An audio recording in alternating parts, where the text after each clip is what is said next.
ये देखो फिर से शुरू हो गई। मैं तो परेशान हो गई हूँ इस लड़की से। क्या हुआ माँ, क्यों इतना गुस्सा कर रही हो? गुस्सा न करूं तो क्या करूं? हाँ, कब से आवाज लगा रही हूँ लेकिन इन मैडम को एक बार में सुनाई कहाँ देता है। ओहो माँ, आप ही देखो ना, मैंने कितना सुंदर डिजाइन बनाया, बस इसी में ध्यान लगा था मेरा, शायद इसीलिए आपकी आवाज सुनाई नहीं दी होगी। अच्छा बताओ क्या काम है, मैं ये बाद में पूरा कर लूंगी। कुछ काम नहीं, खाने की थाली कब से लगा कर रखी है, अब महारानी को फुर्सत मिल गई हो तो चलकर खा लो। अच्छा खाना खाना है, अब आप शुरू करो, मैं बस 2 मिनट में आऊं। हाँ हाँ पता है तेरे 2 मिनट। इतना कहकर हिना की माँ सुमित्रा गुस्से में वहां से चली गई और फिर खाने की मेज पर। अरे क्या हो गया, इतने गुस्से में क्यों हो भाग्यवान? अब आप ही समझा लीजिए अपनी लाडली को, मेरी तो एक नहीं सुनती। हाँ तो क्या हो गया, तुम पे ही तो गई है। आपको मजाक सूझ रहा है? यहाँ मेरा दिमाग खराब हो रहा है, सारा दिन बस मेहंदी के डिजाइन बनाती रहती है और कोई काम ही नहीं है इसे। इसका मतलब वो सच में तुम पर ही गई है। तुम्हें भी तो मेहंदी लगाने का बड़ा शौक था ना इस उम्र में? हाँ, पर मैं घर का सारा कामकाज निपटाने के बाद ये सब करती थी। अरे ये तो खाना पीना भी छोड़कर बैठी है। सुमित्रा अपने पति सुरेश से हिना की शिकायतें कर ही रही थी कि तभी हिना वहां आ गई। क्या बनाया माँ?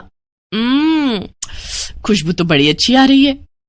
मिल गई तुझे फुर्सत? हाँ माँ। सच में डिजाइन तो वाकई बढ़िया बनाया है लाडो। ये लाडो बोल बोल कर आपने ही इसका दिमाग खराब करके रखा है। मेरी जान को कितना काम है पता है, ती जा रही है, मगर ये लड़की मेरी बिल्कुल मदद नहीं करती। ओहो, आज सिर्फ खरी खोटी ही सुनाओगी या कुछ खाना भी मिलेगा भाग्यवान? सुरेश की बात सुनकर सुमित्रा की हंसी निकल गई और उसे हंसता देख सभी लोग हंसने लगे। हिना अपने माता पिता की अकेली संतान थी। हिना को बचपन से ही मेहंदी के नए नए डिजाइन बनाने का बड़ा शौक था। वो कागज पर रोज कुछ न कुछ नया बनाने की कोशिश करती और फिर उसे अपने या अपनी माँ के हाथों पर लगाती। हिना के कॉलेज की पढ़ाई भी अब पूरी हो गई थी, तो अब उसके लिए रिश्ते आने भी शुरू हो गए थे। अरे सुमित्रा कहाँ हो, जल्दी आओ। क्या हुआ जी? जरा इस फोटो को तो देखो, कैसा है लड़का? दिखने में तो बहुत ही बढ़िया है। हाँ, वो कानपुर वाले फूफा जी है ना, उन्होंने बताया है इस लड़के के बारे में। अपनी हिना के लिए कैसा रहेगा? लड़का काम क्या करता है और परिवार में कौन कौन है? फूफा जी बता रहे थे कि कानपुर में इनका अपना कारखाना है, वहां ये अपना दोने पत्तल और डिस्पोजल वगैरह बनाते हैं। ये अच्छा पैसा कमा लेता है, फूफा जी की रिश्तेदारी में है। हाँ, पर उससे पहले ये फोटो एक बार हिना को तो दिखा दो, उसे लड़का पसंद आ जाए तभी बात आगे बढ़ानी चाहिए ना। अरे हाँ, ये भी सही कह रही हो। लाडो, ओ लाडो, अरे कहाँ है बिटिया? सुरेश ने फौरन जाकर कमल की फोटो हिना को दिखाई तो हिना को भी कमल पसंद आ गया।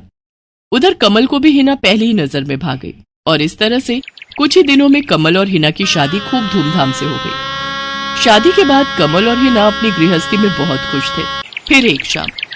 ये क्या लिख रही हो हिना? लिख नहीं रही हूँ, मेहंदी का डिजाइन बना रही हूँ।